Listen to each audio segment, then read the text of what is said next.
What's good, guys? This is my 6 best bets, my lock of the week, of course.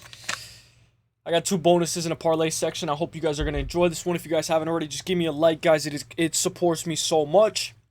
We've been doing so good. Obviously, lock of the week. We're on 1 lock of the week streak. Last time was Peter Yan. I thought we did pretty good, guys. Drop me a like, guys, if you guys haven't already. I've been dealing with this ear problem, just echoing. We're going to get better, baby. We're going to get better. If anybody's getting sick or anything, something's going around, I hope you get better. Let's get right into it. I'm going to give you guys my 6 best bets, 2 bonuses in a parlay section. So, my first most confident pick of the week, baby. My first most confident pick of the week. What's it going to be? What's it going to be? What's it going to be? I think you guys are going to like this one, and I think you guys are going to like the lock of the week, but you guys let me know. Rafael Estevam 13-0. Rafael Estevam is set to face off against Felipe Bunes. We know Felipe Bunes is a guy who kind of attempts subs off of his back. It could get dicey. It's going to get dicey. It's going to get ugly. But I still think Rafael Estevam should be able to win this fight. Rafael is undefeated, looking to make it 14-0. He's a heavy favorite, but he has control, resilience, and fight IQ on his side. He will be facing Felipe. Felipe throws subs off of his back, hunts for the finish. Bunes' 2 most recent losses are to Jose Formiga, a rear naked choke, and he got knocked out by Joshua Van. Estevam to get the job done. When we look at what Estevam's done, he's came here since Dana White Contender Series. He's came here the right way. I think Dana White Contender Series is better than the fighters that come out of Tough.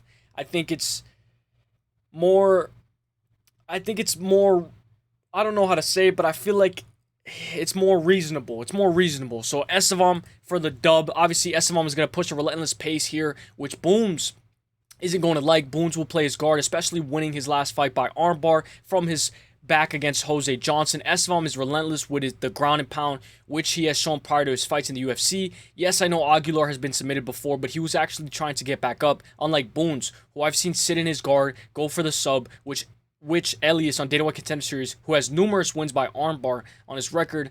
Aguilar actually, in the first minute, had a Goga Plata attempt, which Bunes does a lot off his back, hunting for a submission. Estevam has shown to throw huge elbows on top, which I went back into Bunes' tape watching the Mikhaili Selander fight, where yes, Bunes got takedowns early, which I don't see here, but he was fatiguing, eating huge elbows at the end of the second round, but got the submission. So guys, I love the way that this guy broke it down. Give me Rafael Estevam for the dub. My second most confident pick of the week, which is the lock of the week. We normally don't do the second most confident pick as lock of the week, but this is going to be my lock of the week, baby. Here we go. Drop a like. Lock of the week time. Let's go. Kevin Vallejos 15-1-0. We know that his 1 loss is to Gene Silva, but this is going to be a hard one. I see that this guy's posting the Argentinian parlay.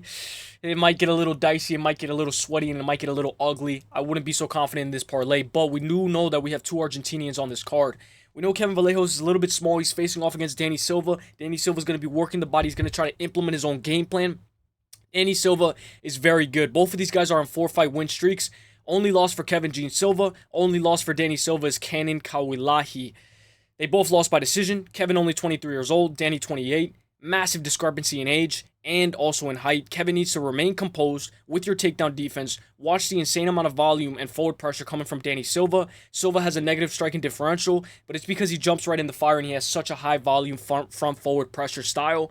Vallejos to be light on his toes and get the job done. But I will say, guys, this is one of those fights where it's going to get dicey, and I like Vallejos to win this fight. I'm just going to take money line because it's one of those fights where it's going to get crazy. It's going to get wild. We know Vallejos has been talking a little bit too as well. So right here he says, I have no problem hyping up Kevin Vallejos, but acting like Danny Silva is like Muhammad Yahya, walk in the park type fighter, bro, is legit. I'll tell you. And this is one thing about Vallejos. You got to lock in Vallejos. Don't be tweeting. Lock in, my guy. Lock in. Give me Vallejos to get the job done. Shout out to this guy. His name is The Oracle. Follow him on Twitter. He says the Argentinian parlay, Kevin Vallejos plus Estevam Ribovics. I think this one might be a little too good to be true, but it does have life to it. My third most confident pick of the week, baby. Let's go. Here we go. Alizio Zaleski, 25-9-1. Zaleski is set to face off against Neil Magny in a fight that's going to be very competitive. Both are vets. Both are OGs of the game. When we look at Zaleski, guys, we know that he's the older fighter at 38. Surprisingly, Magny's only 37 years old, can sometimes work and weather the storm. Zaleski should wrestle, hold Magny against the cage, and work from there. Zaleski got cracked hard by Chidi. Father Time gets to us all, but give me Zaleski to get the job done. When we look at what Zaleski has been doing, I love the way that this guy breaks it down. Follow him on Twitter if you guys haven't.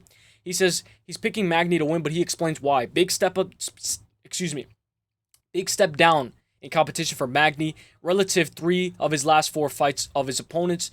He will own key advantages in length, 2 times more UFC experience, and more well-rounded in the MMA skill set. So he's picking Magny. I'm going to go Zaleski. Obviously, we know that there's so many implementations in this fight. It's the fight game. Anything can happen. Give me Zaleski for the dub. My 4th most confident pick of the week, baby. My 4th most confident pick of the week.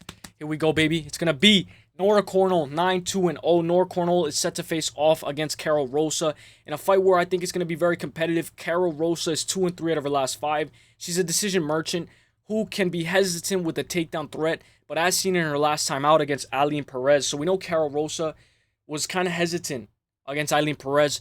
Rosa lost to Norma Dumont and Irene Aldana as well. Nora Cornell is 4-1 in her last 5.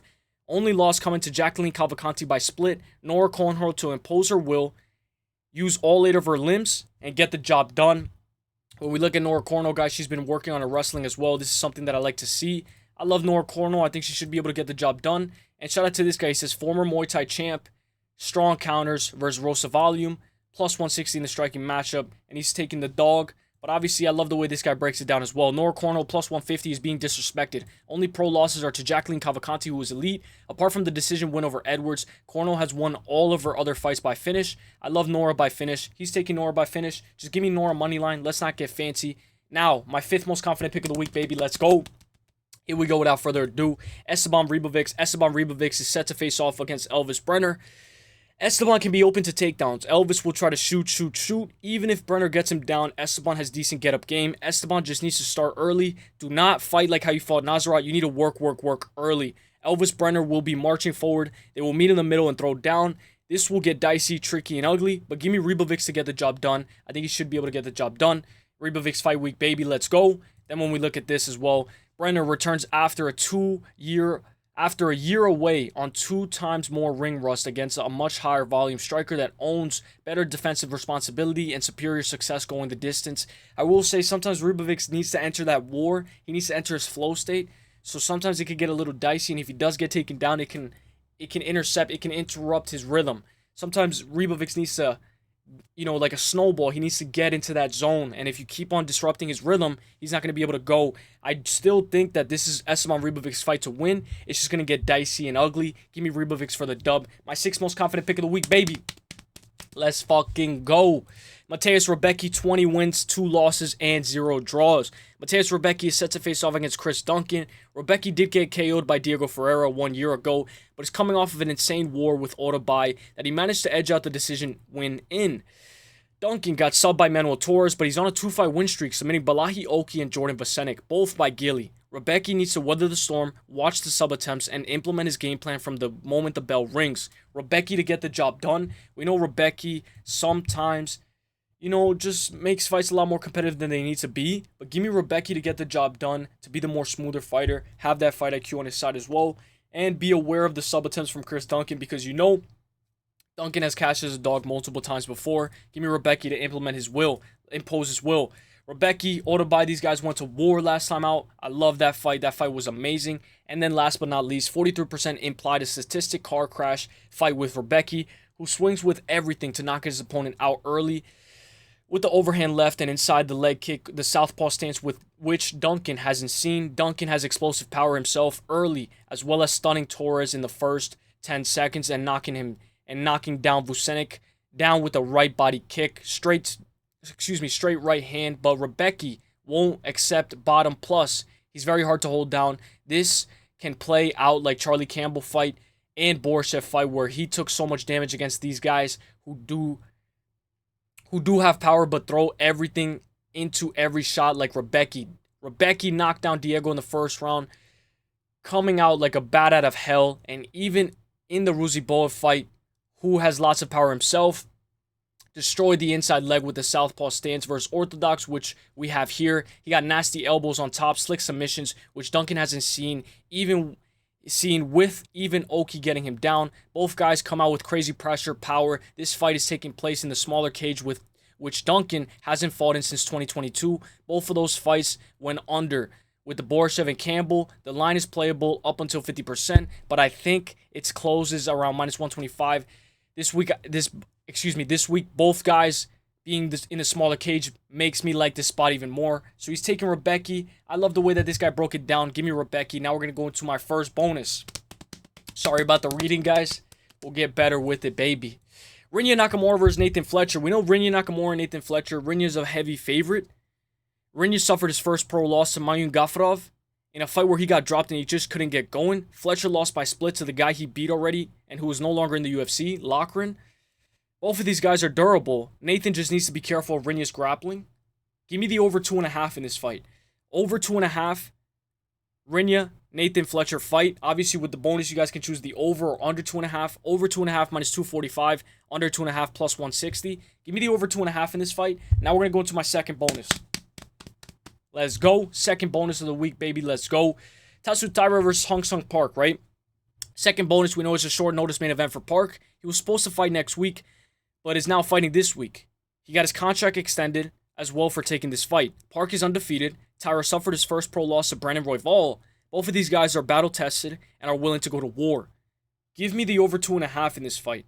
I know it's set at on FanDuel, it's set at a 3.5, over, under 3.5. I don't like that 3.5. Give me the over 2.5. I think both of these guys have excellent wrestling.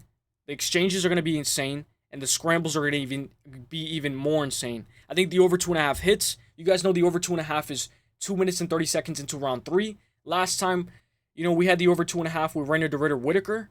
I think the over 2.5 is very playable here. Under 2.5, so over 2.5 minus 140, under 2.5 minus 110. It's going to get dicey. Give me the over 2.5 at a minus 140. Let's go. I think it's parlayable, and I think it's a good play. Now we're going to get into the parlay section. Drop a like if you guys haven't already. Let's go. Here is the parlay section. I added a lot of parlays because some of them are not plus money, so bear with me. Parley time. Let's go. Over 2.5, Rinya, Fletcher fight, plus the over 2.5 main event. Those are the two bonuses together. Put them together, plus 141. I love it. As we get lower and lower, more safer and safer parlays. Nora Cornell, Rębecki, Rębecki, and Taira. 4-leg parlay plus 517. I love it. Obviously, if you don't like Nora Cornell, you can add maybe Estevan or somebody else. Next parlay. Zaleski, Kevin Vallejos, and main event doesn't go the distance. Plus 178. I love it. One of my favorite parlays. Next parlay. Rafael Estevan, Rodolfo Vieira, and Rinya Nakamura, and Taira. 4-leg parlay plus 170.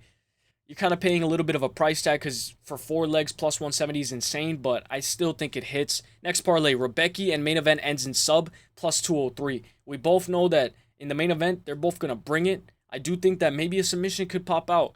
Mateusz Rębecki and main event ends in sub, 2-leg plus 203. Next parlay, Pierre Rodriguez and Andre Pulaev, 2-leg plus 135. It's a little risky because we know Pulaev, is fighting Nick Klein, and we know Pierre Rodriguez is the first fight. Kellen Souza, I always say never bet the first fight, but, it's a nice little parlay that I thought is pretty sweet. Next parlay, the Argentinian parlay. Kevin Vallejos plus Rębecki, minus 151.